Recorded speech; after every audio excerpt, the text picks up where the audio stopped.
What's up guys, obviously it's Captain Obvious, and welcome to the Armory. In today's episode, I'll be reviewing the AKS-74U. Now before I get into the video, I'll ask you guys one request. Please let me know what you think about the gameplay quality in this video. Help me out a lot. Thanks. This weapon is unlocked as the initial carbine you have for the Russian team, and at 145,000 engineer score, you will unlock it for the US side.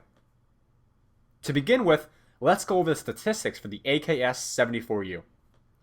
This weapon's damage is 25 to 14.3 with a drop-off beginning at 8 meters and ending at 50 meters. Shots to kill in core mode are 4 to 7, and in hardcore mode, that drops down to 3 to 5. Alright, so yet again I am reviewing a carbine with a standardized damage of 25 to 14.3 out to 50 meters. But there's one thing special about the AK-74U that isn't exactly beneficial to it. It has a lower than average rate of fire. It actually has the second slowest rate of fire in the carbine class, just in front of the CAR-H, and is exactly the same as the QBZ-95B. This makes the AKS-74U have a very long time to kill. It is something that the AKS-74U suffers in at closer range, but out to longer ranges, it's not that bad because of the controllability of this rifle, which we'll cover in a little bit.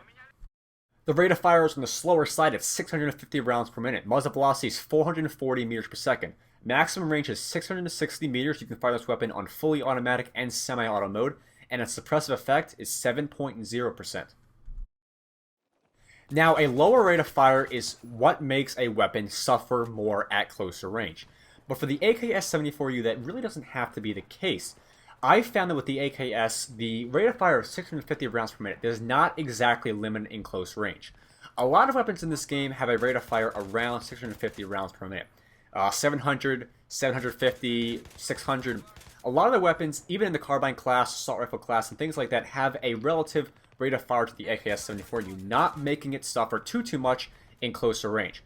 But in comparison to the other weapons, such as an MTAR or an AEK, it does suffer in those aspects. But if you can get your headshots off, you still have a pretty fast time to kill because you get that double damage for the headshot. It still lets you suffer in closer range, but the bonus is that out to longer range, it is a lot easier to control and use, making killing out to medium to longer range a lot easier than it is with a higher rate of fire weapon, which is something the AKS-74U does very well. The reload time is 1.90 on normal and 3.0 seconds on empty. Cancel time reloads are 1.52 and 2.4 seconds respectively. Threshold is 0.8 and magazine size is 30 rounds plus 1 in the chamber. Now here's another special thing the AKS-74U has going for it. With a pretty fast normal reload of 1.9 seconds, you can pretty much reload this weapon in that amount of time almost at all times.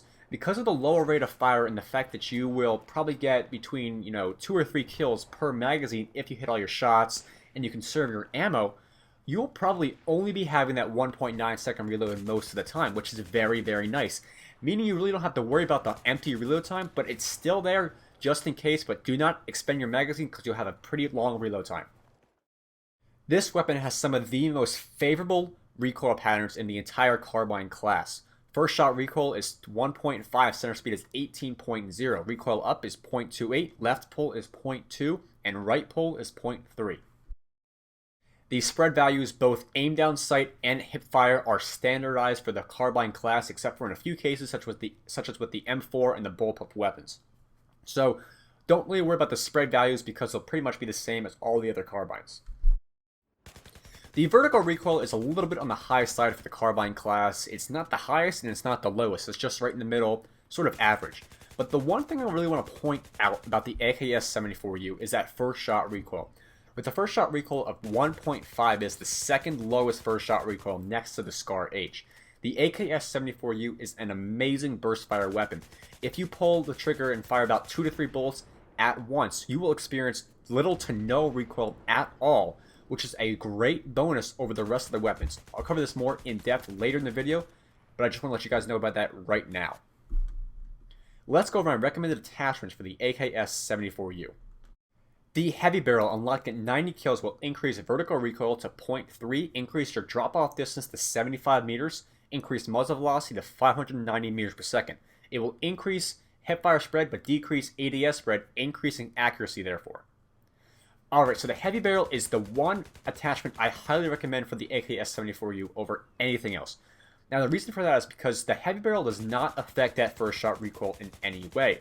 It'll only increase your actual vertical recoil in the gun. So if you still burst fire this weapon, you will still experience little to no recoil even though you have this heavy barrel on it. So 2 to 3, 3 to 4 bullets per pull of the trigger is a really good option with this weapon, and you can maintain this weapon greatly at longer ranges, and the accuracy is phenomenal when fired in this fashion. The flash suppressor unlocked at 200 kills will decrease vertical recoil to 0.23, increase hipfire spread, but it's really not that much of a hindrance in the AKS. Alright, so the flash suppressor is there for controllability. You will receive little to no muzzle climb whatsoever with the AKS-74U while it has a flash suppressor on it. This is another area where that first shot recoil comes in handy. Because it doesn't jump up initially, increasing the recoil even more that way, with the flash suppressor you'll experience little to no total muzzle climb while firing on fully automatic. Meaning, you can liberally fire this weapon on fully automatic out to longer ranges and you really don't have to worry about coming off target. The hipfire spread increase is not that bad because you want to be using this weapon out to medium longer ranges at all times, but in any cases it's not that bad. Now, let's go over my recommended class for the AKS-74U, focused on long range potential and precision. The reflex sight, or the red dot sight for the American sight, is the best sight for this weapon. The heavy barrel is there for the longer range accuracy and damage output. You do not need a primary attachment at all because of the already low horizontal recoil and the fact that you cannot attach a bipod to this weapon. I believe I've already thoroughly explained why the heavy barrel is the best attachment for this weapon, but I'll do it again. So the heavy barrel will increase your overall vertical recoil and not that first shot recoil. So if you burst fire this weapon, the heavy barrel will have no effect on recoil whatsoever except for in the latter part of that burst, like the last 4 to 5 bullets if you fire that many shots in your burst. So if you fire about 3 to 4 or even 6 maybe shots in your burst, you will really have to worry about the disadvantages that the heavy barrel gives to you. Now, the hipfire spread, decrease is not that bad with the AKS-74U because what I said is that this weapon should be being used at medium to longer range where you should not be worrying about enemies coming up to you at close range.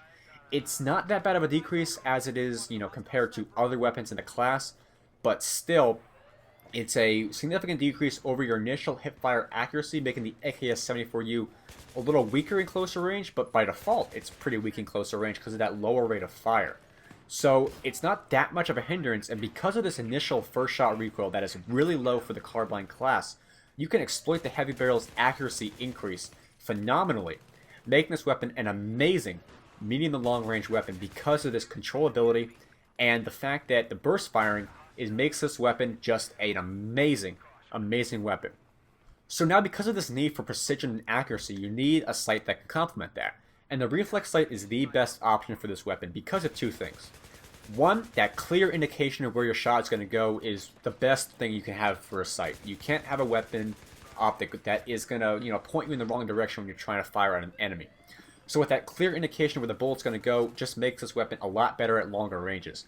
The other thing is that because of this single red dot, you have a nice precision to the weapon. You need precision with the AKS-74U because you have to get your shots off. You got to make sure you hit all your shots on your target, and because of the burst firing, the precision that the red dot sight offers is a great bonus because you got to make sure that all your shots hit because the burst firing lowers your rate of fire overall, making you more vulnerable to fire over a certain amount of time. So if you're being fired at by, shot at, but let's say an M16 at longer ranges, it'll probably beat you if you don't have a weapon optic that is showing you exactly where your bullets are going to go, and that you can trust to show exactly where they're going to go because of that precision and accuracy that the red dot sight or the reflex sight offers to you. It's a great setup for the AKS-74U, and I excelled greatly when playing with this setup.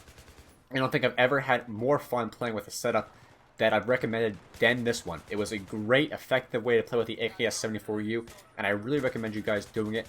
If you, want controllability, go with the flash suppressor. It helps a lot with more sustained fire out to longer ranges with that fully automatic fire, but it does not matter because the burst firing with the heavy barrel is the best option for this weapon. So remember, a few last tips for the AKS-74U. Conserve ammo through burst firing. Burst firing will also make you more accurate and controllable out to longer range with this weapon.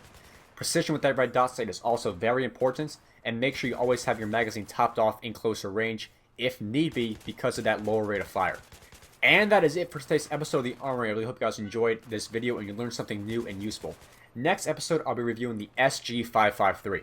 Follow me on Twitter, and as always, rate, comment, and subscribe, and I'll see you guys later.